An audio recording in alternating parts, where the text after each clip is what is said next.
The woman sitting across from Oprah Winfrey closed her eyes and recited, with disturbing precision, the exact conversation she had overheard between two strangers at a coffee shop on March 15, 2007. Their voices, their inflections, their specific word choices preserved in her mind, with the clarity of a high-definition recording. At 34, Anna Walsh possessed what most people would consider a miraculous gift: hyperthymesia, a rare neurological condition that allowed her to remember every single day of her life in extraordinary detail. But there was something haunted in her green eyes, a weight that seemed to grow heavier with each passing moment, as if her mind were a museum filled with exhibits she could never stop visiting, memories she could never choose to forget. She wore a simple gray sweater and dark jeans, unremarkable clothes that spoke of someone who had learned not to draw attention to herself, not to invite questions about the burden she carried invisibly. Her auburn hair was pulled back in a neat ponytail, and her hands remained carefully folded in her lap throughout the interview, as if stillness could somehow quiet the constant flood of memories that played in her mind like an endless film reel she couldn't turn off. Behind wire-rimmed glasses, her eyes held the exhausted look of someone who had never experienced the mercy of forgetting, who carried every moment of joy and trauma with equal, unrelenting clarity. The familiar warmth of Harpo Studios buzzed around them, but Anna felt overwhelmed by the sensory input, not just from the present moment, but from the involuntary cascade of memories that every sight, sound, and smell triggered. The particular shade of burgundy in the studio's color scheme reminded her of the dress her mother had worn to her 8th birthday party, which led to memories of that entire day. The disappointment of rain, ruining her outdoor party plans, the taste of chocolate cake that had been slightly too sweet, the exact words of the argument her parents had in the kitchen afterward. Each memory was complete, vivid, and impossible to dismiss. Oprah Winfrey sat in her signature chair, radiant in a deep emerald silk blouse that immediately triggered, for Anna, memories of 17 different occasions when she had seen similar shades of green: her high school graduation dress, the color of leaves on the morning she received her college acceptance letter, the sweater her grandmother had worn on the last day. Anna saw her alive. Anna's condition meant that every moment was simultaneously present and past. Every experience filtered through the overwhelming context of everything else she had ever experienced. Today's show was dedicated to extraordinary minds, a special episode highlighting people with rare neurological conditions that gave them unusual abilities. The producers had framed Anna's hyperthymesia as a superpower, a remarkable gift that allowed her to serve as a human historical archive, capable of recalling events with the precision of a computer and the emotional depth of lived experience. But Anna Walsh carried a secret that would transform this celebration of remarkable memory into something far more complex and heartbreaking. She had gotten on the show by presenting herself as someone who had learned to use her perfect memory as a tool for helping others, someone who had found meaning and purpose in her ability to remember what others forgot. It wasn't entirely untrue. She did occasionally help researchers and journalists by providing detailed accounts of historical events she had witnessed. But the truth was that hyperthymesia was not a gift, but a curse, a neurological prison that forced her to relive every painful moment of her life with the same intensity as when it first occurred. Anna had first realized her memory was different when she was 4 years old. While other children forgot the details of yesterday's activities, Anna could recount not just what had happened, but what everyone had worn, what the weather had been like, what conversations she had overheard, what emotions she had felt. Initially, her parents and teachers had been amazed by her recall abilities, assuming she would become an academic superstar who could ace any test that required memorization. But as Anna grew older, the true nature of her condition became apparent. She didn't just remember important events. She remembered everything with equal, overwhelming clarity. The joy of her first bicycle ride was as vivid and present as the humiliation of being rejected by her middle school crush. The pride of graduating valedictorian from high school lived alongside the crushing grief of her father's death in a car accident when she was 19. Every moment of happiness was shadowed by every moment of pain, all existing simultaneously in her consciousness with undiminished emotional intensity. Other people could process difficult experiences by allowing them to fade, becoming less sharp and immediate over time. Anna had no such mercy. Her father's funeral felt as immediate and devastating today as it had 15 years ago. The betrayal she had felt when her best friend Sarah had spread rumors about her in high school was as fresh and painful now as it had been in every slight, every disappointment, every moment of physical or emotional pain remained present and accessible, creating a constant background of accumulated suffering that never diminished or resolved. The condition affected every aspect of Anna's life. Romantic relationships became impossible because she could recall, with perfect clarity, every slight disagreement, every moment of tension, every instance when a partner had been less than completely loving or supportive. While normal couples could forgive and forget, allowing minor conflicts to fade into insignificance, Anna carried every relationship friction with the same intensity as major betrayals, creating an emotional landscape where small hurts accumulated into overwhelming resentment. Employment was equally challenging. Anna could remember every criticism from supervisors, every workplace slight, every moment of professional frustration with the same vividness as when they occurred. She cycled through jobs because the accumulated weight of negative workplace experiences became too overwhelming to bear, even when the actual job performance was excellent and the criticisms relatively minor. Most devastating was Anna's relationship with her own identity and sense of self.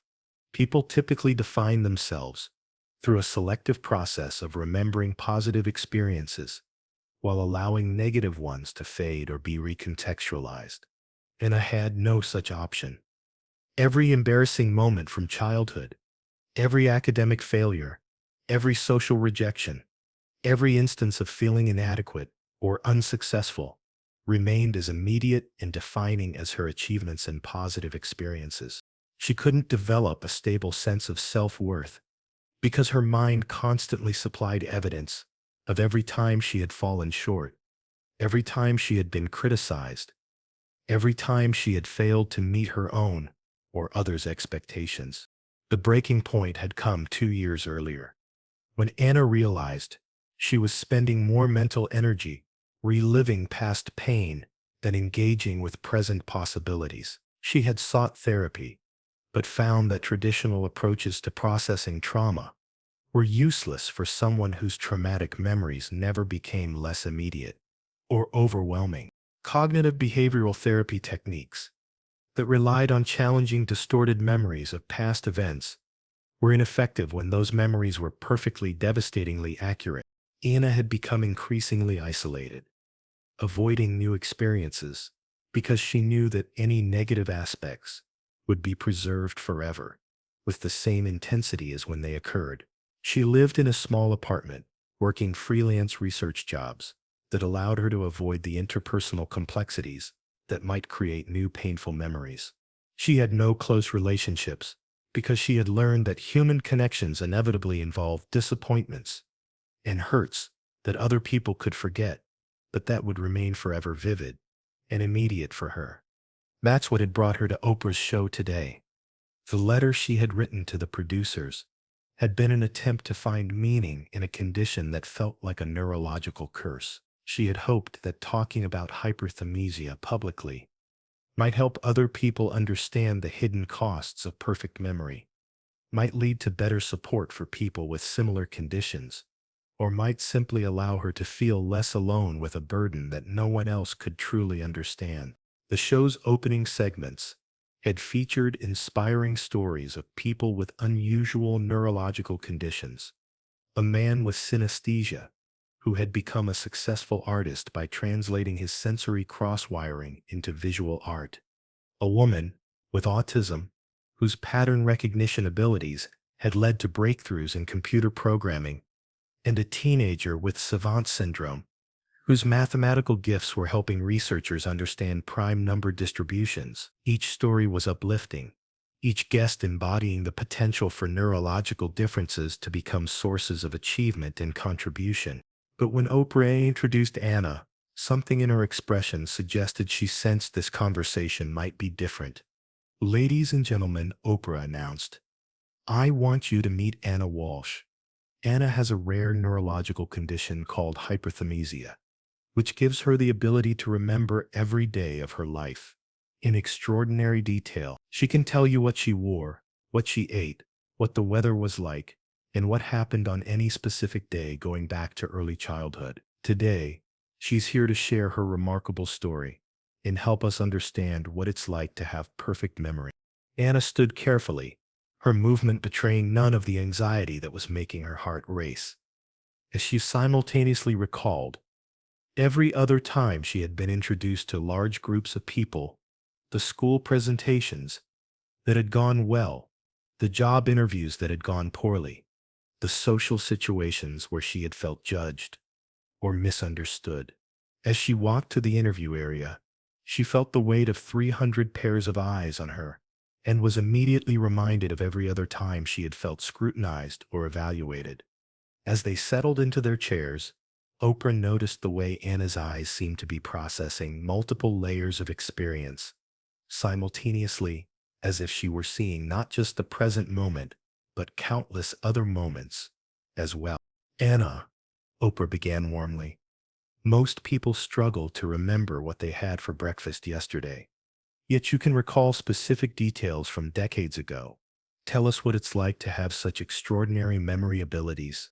Anna had prepared to discuss the interesting aspects of hyperthymesia, the party tricks and research applications that made for good television. But sitting across from Oprah Winfrey, feeling the familiar weight of every memory pressing against her consciousness, the prepared responses felt inadequate to convey the true nature of her experience. "Oprah," she began, her voice steady, despite the emotional complexity of what she was about to share. "I think most people hear about perfect memory and imagine it would be wonderful.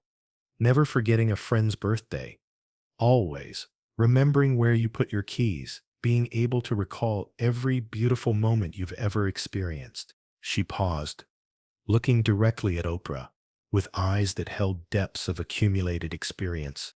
"But what they don't understand is that perfect memory means never forgetting anything, including every painful moment, every embarrassment, every betrayal, every loss. It means carrying 34 years of unprocessed grief, disappointment, and trauma with the same immediacy as when those experiences first occurred."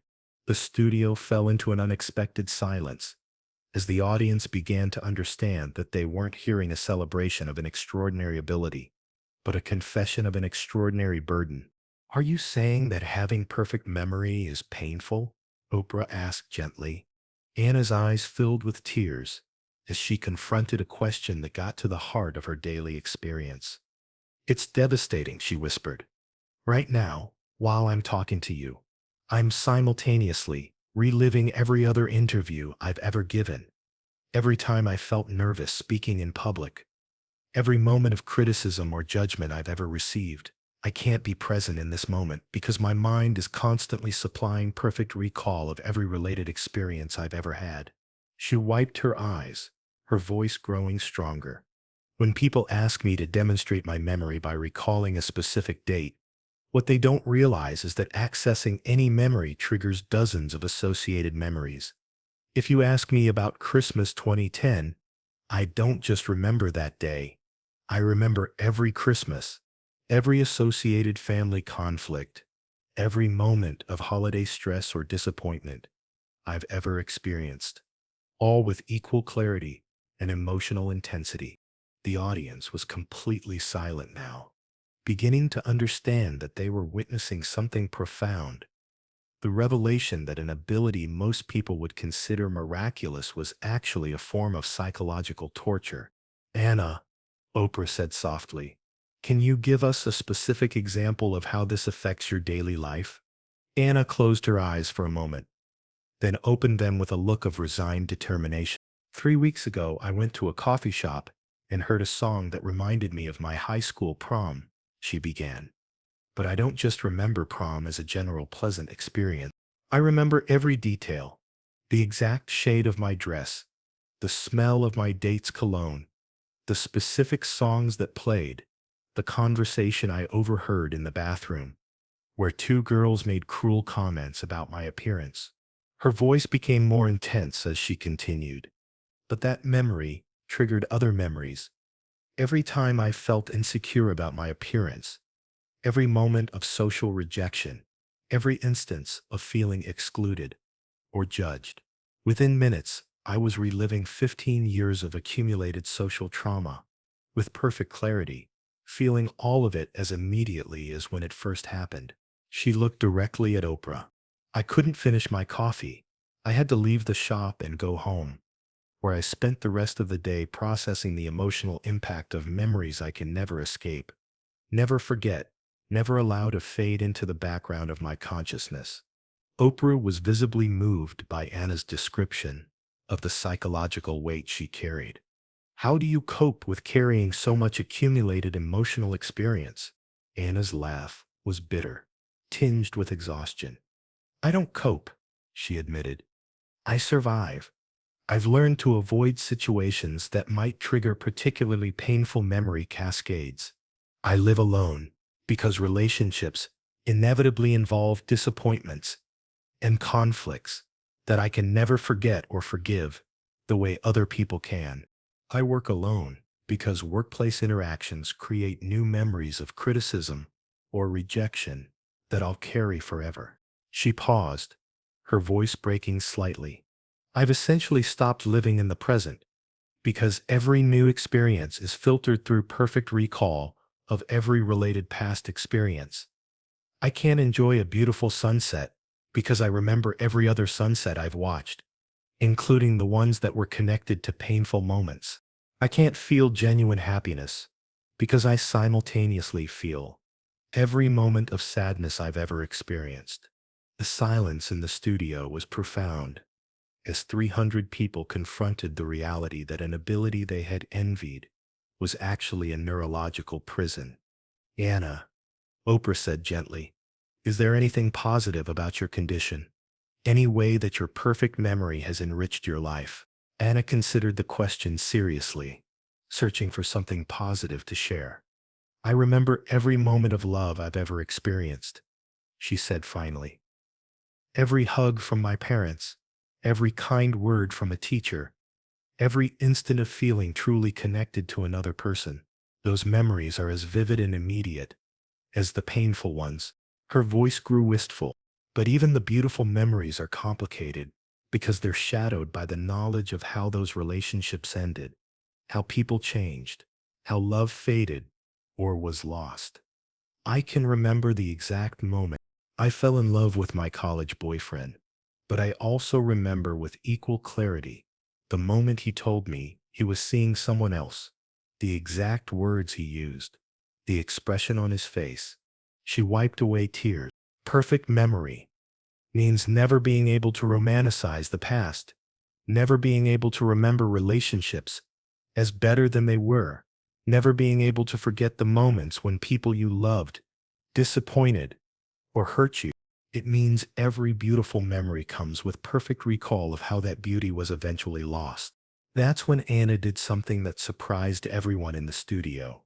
She stood up and walked to a whiteboard that had been set up for another segment of the show. Let me show you what my memory looks like, she said, picking up a marker. She began writing rapidly, filling the board with dates, times, and brief descriptions. October 15, 1995, 3:47 p.m. Tommy Martinez pushed me off the swing set. I scraped my knee and cried. Mrs. Johnson, the playground supervisor, told me to stop being dramatic. March 22nd, 2001, 7:23 a.m. My father said he was proud of me for making honor roll, but he was reading the newspaper while he said it and didn't look at me. June 8th, 2008, 2:15 p.m. My college roommate told me she thought I was too intense and requested a room change. She continued writing, filling the board with dozens of specific, painful memories, each dated and timed with precision. These are just from the past hour, she said, turning back to face the audience. While we've been talking, my mind has supplied perfect recall of hundreds of related experiences. This is what my consciousness looks like every moment of every day, a constant flood of precise, inescapable memories. The audience was stunned, watching someone demonstrate the overwhelming nature of a condition they had initially perceived as beneficial. Anna, Oprah said, her voice filled with compassion. What would you want people to understand about living with hyperthymesia? Anna set down the marker and looked directly at the camera. I would want them to understand that forgetting is a gift, she said, her voice clear and strong. The ability to let painful experiences fade, to remember good times is better than they actually were, to process trauma by allowing it to become less immediate and overwhelming. Those are not weaknesses or limitations. They're essential human capacities that allow people to learn from the past without being trapped by it. She gestured toward the whiteboard, covered in painful memories. I would want them to appreciate their ability to choose what to remember, to focus on positive experiences, while letting negative ones recede into the background.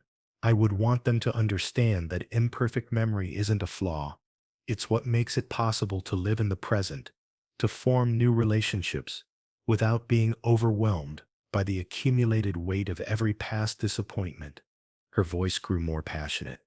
Most importantly, I would want them to know that some gifts are actually curses, that some abilities come with costs that make them more burden than blessing. I would trade my perfect memory for the ability to forget, to heal, to move on from painful experiences the way other people can. That's when something unexpected happened. From the audience, a voice called out, Anna. Everyone turned to see Dr. Patricia Chen, a neurologist who specialized in memory disorders, standing in the 8th row. Anna, I've been researching hyperthymesia for 15 years, and I want you to know something important, Dr. Chen said, walking toward the stage. You're not alone, and there are treatment approaches that can help. Anna looked at her with surprise mixed with hope. Treatment? But I thought hyperthymesia was permanent, that there was nothing that could be done to change it. Dr. Chen reached the stage and addressed both Anna and the audience. We've developed therapeutic techniques that don't eliminate the memories, but can help people with hyperthymesia learn to manage the emotional intensity associated with perfect recall, she explained. Through specialized cognitive training and targeted therapy, people can learn to experience their memories as historical information rather than immediate emotional experiences. She turned to Anna directly. Your memories will always be accurate and detailed, but they don't have to continue carrying the same emotional weight they carried when they were first formed. You can learn to remember your father's death without feeling the same crushing grief you felt 15 years ago. You can recall painful social experiences without experiencing the same humiliation and rejection. Anna's eyes filled with tears, but for the first time in the interview, they seemed to be tears of hope rather than despair.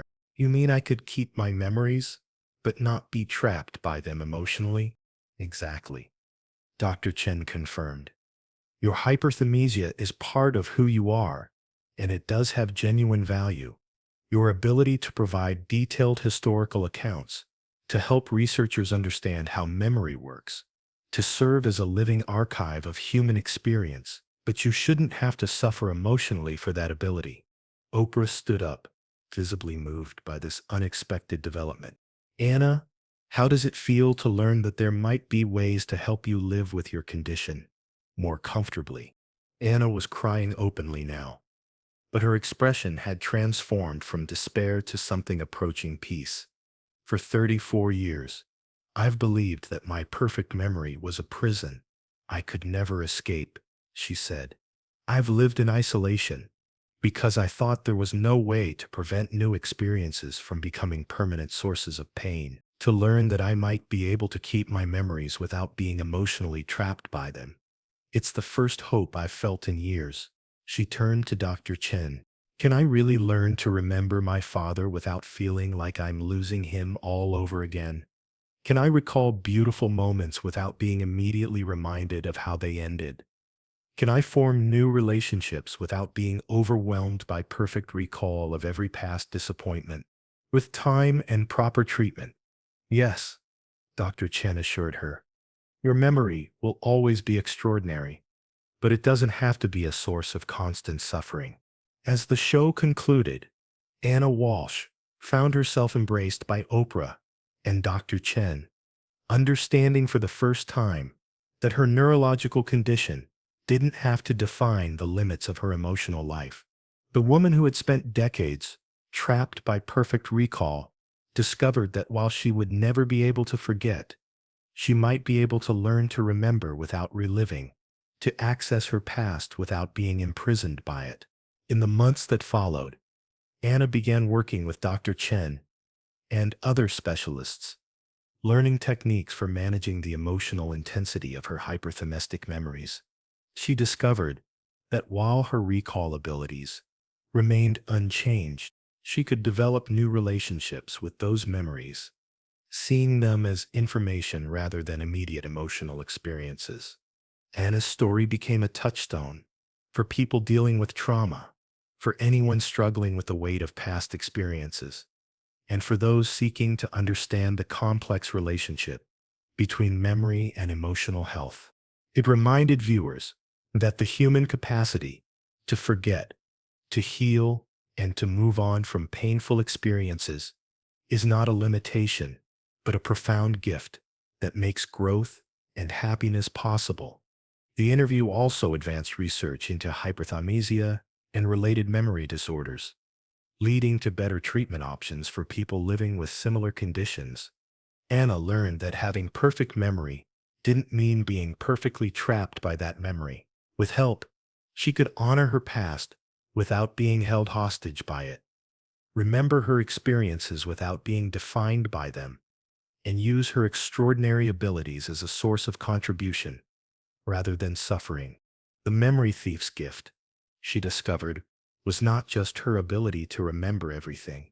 It was her capacity to teach others about the importance of forgetting, the necessity of healing, and the recognition that some of our greatest strengths can also be our greatest vulnerabilities until we learn to manage them with wisdom and support.